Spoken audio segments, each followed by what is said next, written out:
Sa Walang bawat overall baluarte, master. overall master. I don't think there's an overall mastermind. Kasi nga, di ba, ano to eh, driven by greed. Saka sabi ko nga, di ba, parasitic eh. Para bang walang tigil na ng but merong organized na grupo, pero within a certain agency, within a certain district engineering office, like the Bulacan. Yun, talaga sindikato yun. Kasi meron, sir, as we know, merong gustong antumbukin, sir, yung former speaker hanggang kay presidente, yun ang Well, gustong if tumbukin. they have the evidence, present nila. Magdala sila magtrabaho rin sila na maghanap sila ng ebidensya kung sinong gusto nilang tumbukin. Ako, wala akong gustong tumbukin. Dumarating sa akin yung mga nagre-report. Based on evidence, walang isang taong pwedeng mag-command sa lahat ng RD, not even the DPWH secretary, na ito. Merong mastermind. Sa Bulacan may mastermind. Sa Mindoro may mastermind. Pero may mga interlocking parang interventions na ako, maglagay ako dito sa region mo, meron ako dyan. Isang tao, maglagay ko sa region mo, meron ako dyan. Meron ganon. Sir, balikan ko lang po yung sa mastermind. Meron po ba kaya nga talagang mastermind dun sa flood control scam o kanya-kanyang I lakad po think ito? bawat region or bawat district engineer, merong mastermind. Pero yung Like for example, di ba testimony ni Henry Alcantara, sa Bulacan First District Engineering Office pa lang, ang nai-allocate ni Saldico, 35 billion. Kaya nga nakiusap siya, hanap po kami dyan sa karating probinsya, yung ibang mga DEOs, kasi baka ma-obvious na tayo na lumolobo na dyan sa Bulacan. So yun, so sino mastermind doon? So, ibig sabihin, sir, mastermind sa Walang bawat overall baluarte, overall master. I don't think there's an overall mastermind kasi nga, di ba, ano to eh, driven by greed. Saka sabi ko nga, di ba, parasitic eh. Para bang walang tigil na ng but merong organized na grupo, pero within a certain agency, within a certain district engineering office, like the Bulacan. Yun, talaga sindikato yun. Kasi meron, sir, as we know, merong gustong antumbukin, sir, yung former speaker hanggang kay presidente, yun ang gustong Well, if tumbukin. they have the evidence, present nila. Magdala sila magtrabaho rin sila na maghanap sila ng ebidensya kung sinong gusto nilang tumbukin. Ako, wala akong gustong tumbukin. Dumarating sa akin yung mga nagre-report. Siyempre, papatulan ko yung kung merong sense. Kung wala naman, ini-ignore ko na lang eh. Ang dami nga mga sumusulat sa amin eh. Nagre-report. Pero makatotohanan ba? Is it worth our time, our effort? Kung hindi, but we spend time verifying or validating. Kung wala namang silbi, ba't sasayang mo yung oras ng komite? And then, sir, isa na lang. Sir, yung tatlong kasamahan po ninyo, tatlong incumbent senators recommended for further investigation for possible cases. Hiningan po ba sila, sir, ng comment or are you encouraging them, giving them a chance para sumagot din, para sa possibility na Yeah. mabago pa yung recommendation? Of course. Kung nagpirma lang sila, that's their platform to defend themselves. Habang nag-interpolate, di sabihin nila, hindi totoo yan kasi ito, kaya baka pwedeng strike out natin dyan sa record ng committee report or partial committee report, yung portion na ako nire-recommend. Di ba mas mainam yung ganon? Walang naging ganong request, sir, na from the three? Wala. Kasi kung umabot kami sa interpellation, sa amendment, at makatwiran yung kanilang amendment, natanggalin mo yung pangalan ko dyan, dahil hindi totoo yan, ito yung aking depensa, at nanalo sa botohan, halimbawa, or na-convince ako as chairman, sponsor, sabi ko, accepted. O di tanggal yung pangalan na sa final, yung sa adopted committee report. Sir, Walang ganun eh. so bukas pa rin po kayo and are you encouraging them? Definitely. You're encouraging them, sir. Yeah, gusto natin yung healthy discussion healthy deliberation. Para maliwanagin talaga natin, marinig natin lahat ng sides. Kasi sa amin, based lang doon sa nag-gather namin sa mga committee hearings. Okay na? Okay. Badet and then Marlon. Badet, ikaw. Balik po tayo kay Saldico. Sir, ano pong nakikita niyong kakulangan ng government sa pakikipag-coordinate sa Interpol. Kaya malaya pong nakaikot-ikot si Saldico sa iba't ibang bansa. Too late the hero. Masyadong delayed yung reaction. And again, I cannot understand why the Secretary of Justice would go there himself. 1 week or how many days later, after the discovery na si Saldico was apprehended by German authorities and turned over to the Czech Republic authorities.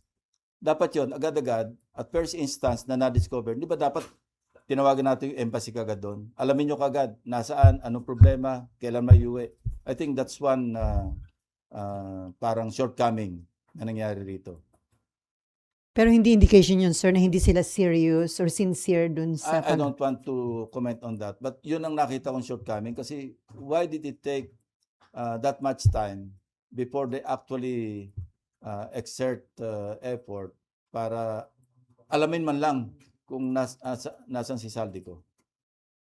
At saka yung Interpol, ang tagal na yung request na yan eh. Mhm.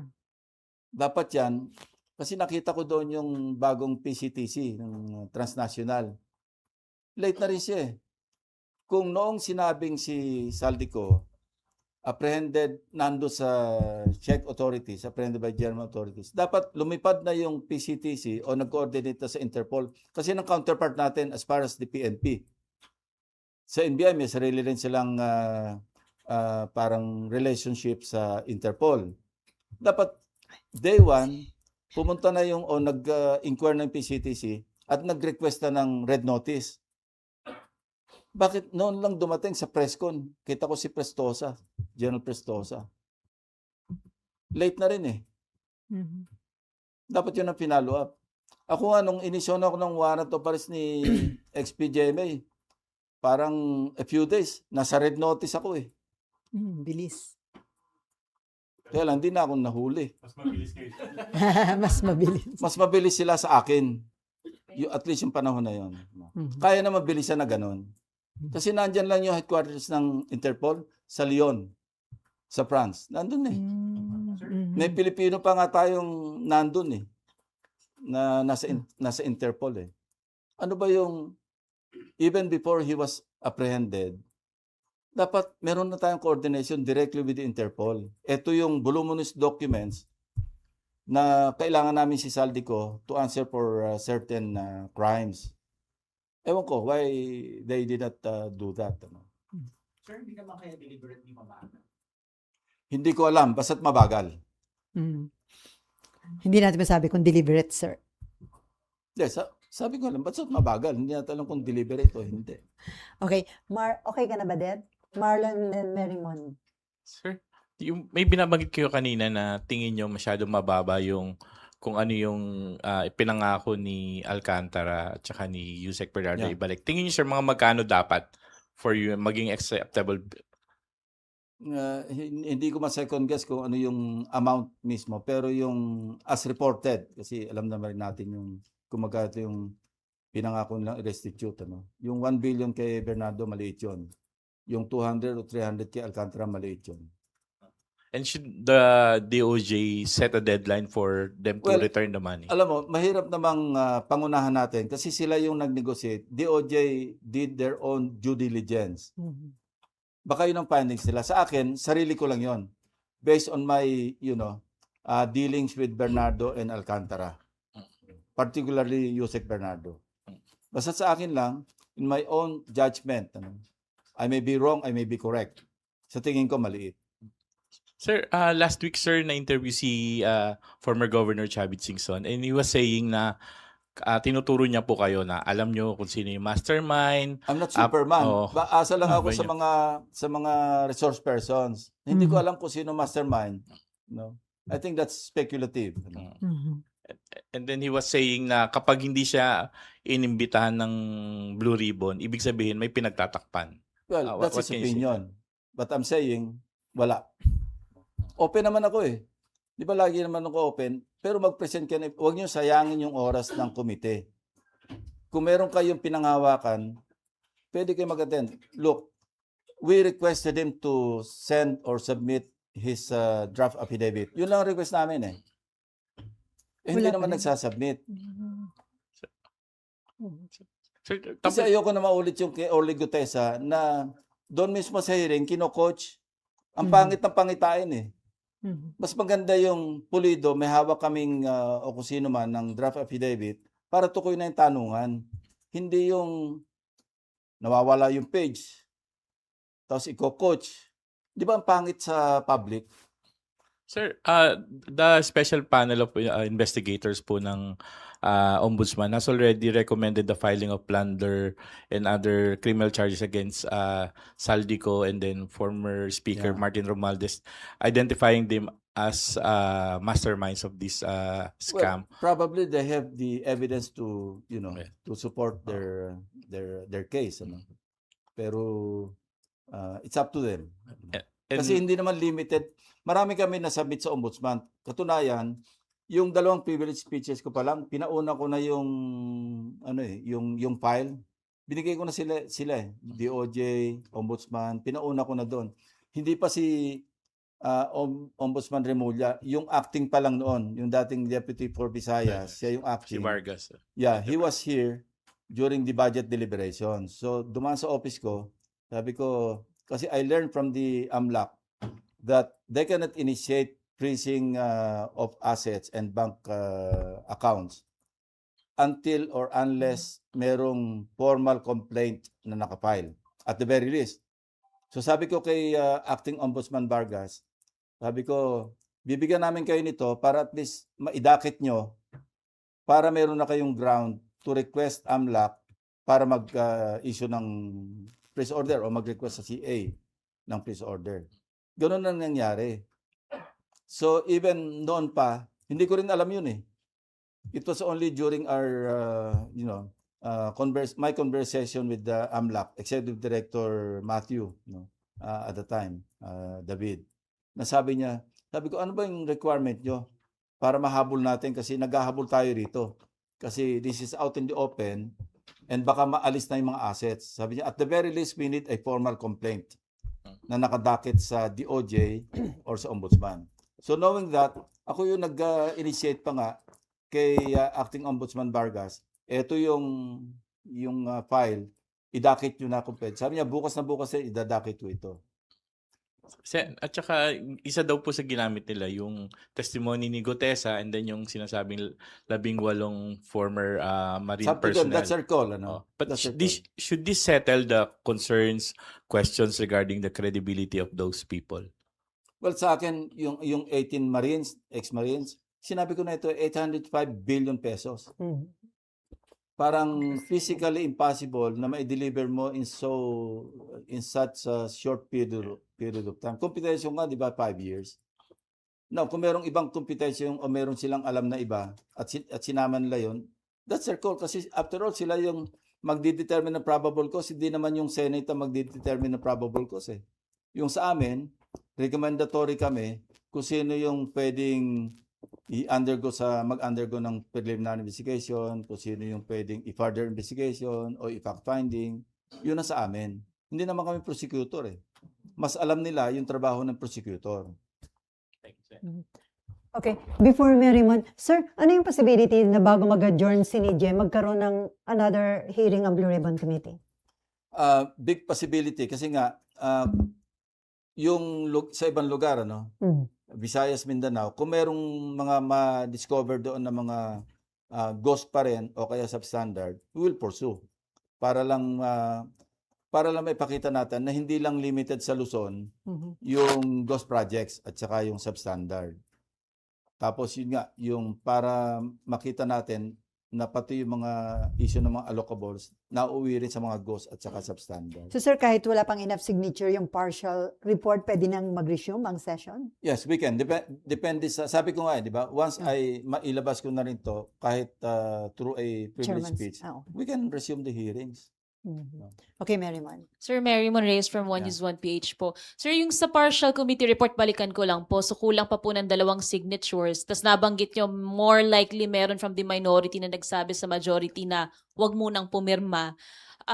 Do you think ito po ba ay pwedeng magresulta to another Senate leadership shake-up? Meron po bang senador sa inyong lumapit na nagsabing Hindi mo na ako pipirma kasi baka natatakot akong magkagulo-gulo ulit yung liderato. Wala namang nagsabi ng ganon. Pero you could be right. Ano? Baka iba nag-aalanganin din.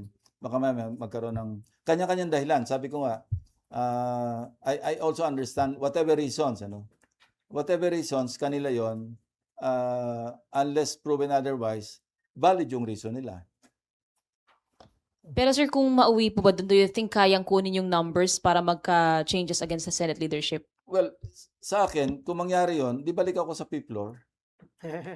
Sinabi ko na yung staff ko eh. Ready kayo mag-pack up, balik tayo sa fifth floor. From sixth floor. Galing naman tayo talaga sa fifth floor. Siksikan ulit tayo doon. Sanay Okay na. naman kami. Sanay minority, majority. Pareho naman sweldo eh.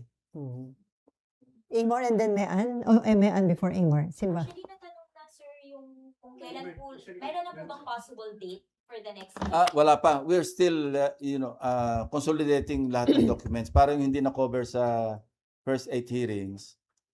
I-pursue natin sa succeeding hearings. And yung allocables nga, sir. So, Yeah, balik that's one kung issue. kung makakakuha na ng enough information about supposed irregular flood control projects sa Visayas at Mindanao, Yeah. doon lang po magkaka-next hearing. Yeah. Hindi lang Visayas Mindanao. Kung merong allocables na nauwi sa GHOST at saka sa substandard, we may resume the hearings. Sorry, sir. Before CND adjournment. Yeah, kasi meron pa naman kaming 1 month. window. Yeah. Dahil sabi ko nga, kasi ngayon nag-interpellation, nagde-deliberate sila sa plenary sa House, hindi agad-agad matatransmit yun eh. Kasi assuming na matapos yung kanilang deliberation, so give or take 1 week, so next week, sabihin natin May 14, May 15, matransmit. Hindi naman pagka-transmit while mag-constitute kami into an impeachment court, hindi naman nag-adult trial eh. May proseso pa yan, may procedure pa yan na papadala mo ng summons yung respondent to comment. After 10 days, papadala mo yung prosecution to reply, di ba? Tapos may stipulation ng between the two panels, defense at saka prosecution, that will take a few days more. So yung calculation namin, kung halimbawang mga middle of May, may transmit, parang nasa mga, I think makapagbakasyon pa kami after ng break. May chance pa. The Na hindi pa earliest, magta-trial. sir, napunta tayo sa impeachment. Earliest po, sir, ng trial. Mahirap Possible. mahirap eh. Kasi hindi natin alam nangyayari sa House eh. Hindi nga natin alam kung magkakaroon ng 1/3 Vote. votes doon eh. Sir, before lang ako bumalik sa impeachment, sir, yung walang overall mastermind, sabi nyo, why do you say that na walang talagang isang malaking taong nag-uudyok at nagko-command sa mga to, kundi regional mastermind lang? Based on evidence. Based on evidence. Walang isang taong pwedeng mag-command sa lahat ng RD. No? Not even the DPWH secretary na ito. Merong mastermind. Sa Bulacan may mastermind. Sa Mindoro may mastermind. Pero may mga interlocking parang interventions na maglagay ako dito sa region mo, meron ako dyan. Isang tao, maglagay ko sa region mo, meron ako dyan. Merong ganon. But sir, kung si Zaldico yung nag-a-allot ng karamihan sa pondo, Siya yung APRO eh. ano pong tawag sa kanya? Hindi ba siya ang mastermind? Hindi siya Well, considered as mastermind? depende sa evidence to be presented. If it comes to that and he is identified to be the, overall parang manipulator, so be it. Pero yon, hindi mo pa rin siya ma-attribute na mastermind. Harap lang siya sa napakaraming tawag dito, counts ng kaso. Meron siyang plunder sa Bulacan, may plunder sa Mindoro, may plunder siya sa kung saan man. Yun na lalabasan. So, series or number of counts of cases na involved siya. Pero would that make him the mastermind? I don't know. Pero yung mga regional Pag mastermind, sinabing mastermind, fully organized, parang mafia, na lahat na sa'yo susunod. I don't think so kasi merong mga hindi niya rin kayang, probably hindi ko sigurado, based on evidence, meron din talagang particular congressman, not necessarily Zaldico, congressman contractor, na nagmamanipulate siya within his sphere or area of influence.